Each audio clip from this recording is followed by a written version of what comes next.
Have you ever started a new routine, full of energy and motivation, only to find yourself back at square one a week later? You tell yourself, I just don't have the discipline, or maybe I'm just lazy. I'm here to tell you that's not true. You're not inconsistent because you're weak, your habits are weak. And that's actually great news, because while changing who you are is incredibly difficult, changing your habits is something you can start doing today. Let's break this down. We often think of consistency as a battle of willpower, a constant fight against our own worst instincts. But what if I told you the most successful people aren't necessarily the ones with the most willpower? Instead, they are masters of their environment. They understand a fundamental truth. Your environment will always beat your willpower in the long run. Think about it. Imagine you want to stop eating junk food. You have a stressful day at work, you come home exhausted, and sitting right there on your kitchen counter is a bag of chips. In that moment of weakness, what do you think is going to win? Your tired willpower or the immediate, salty satisfaction of those chips?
The old approach would be to buy a fancy journal, a special pen, and tell yourself you'll write 3 full pages every day.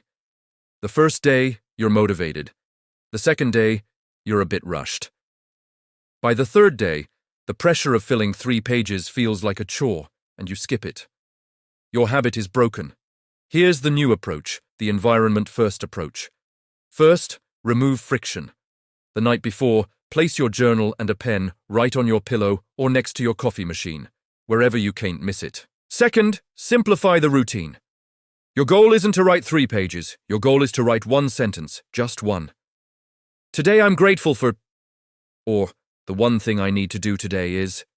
That's it. By making it so easy that you can't say no, you build the consistency of opening the journal every single day.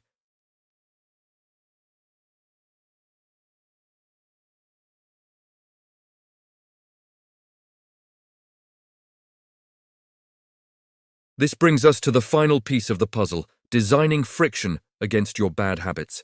Just as we want to make good habits easy, we need to make bad habits difficult. We already talked about removing digital distractions, but this applies to everything. Want to stop snacking late at night?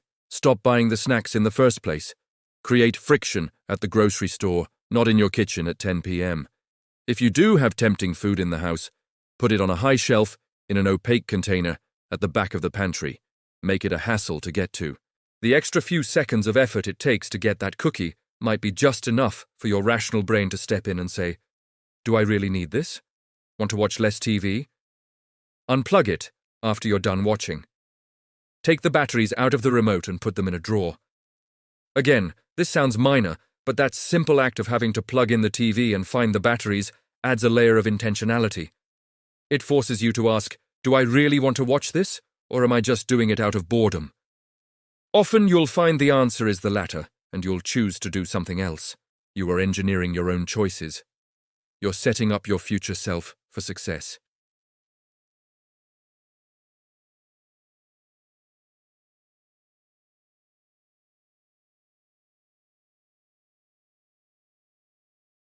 Your environment is like a river current.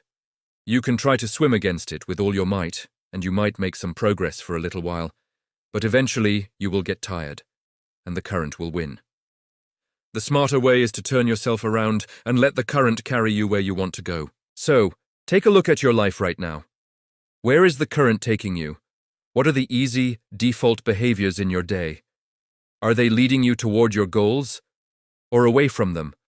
Your homework for today is to pick one habit you want to build and one habit you want to break. For the good habit, ask yourself, how can I make this ridiculously easy? How can I make it take less than 2 minutes? Prepare your environment tonight for tomorrow's success. Lay out your gym clothes. Put that book on your pillow. Put the healthy ingredients for your breakfast at the front of the fridge. For the bad habit, ask yourself, how can I add friction? How can I make this more difficult? Delete that app. Unplug that game console. Move the junk food to the least convenient place in your house. Remember, you are not the problem. Your system is the problem. Stop blaming yourself for a lack of willpower and start becoming a better architect of your life. Make success the easy choice, the path of least resistance. When your environment is designed to support your goals, consistency isn't a struggle, it's the natural outcome. This is a journey, not a destination. You'll have days where you slip up, and that's okay. The key is to not see it as a failure, but as data. What went wrong? What part of the system broke down? Was the trigger too powerful? Was the good habit still too difficult?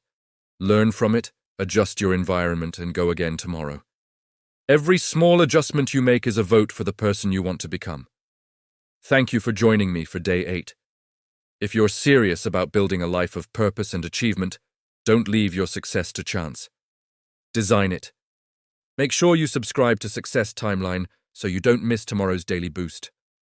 We're building these habits together, one day at a time. I'll see you tomorrow.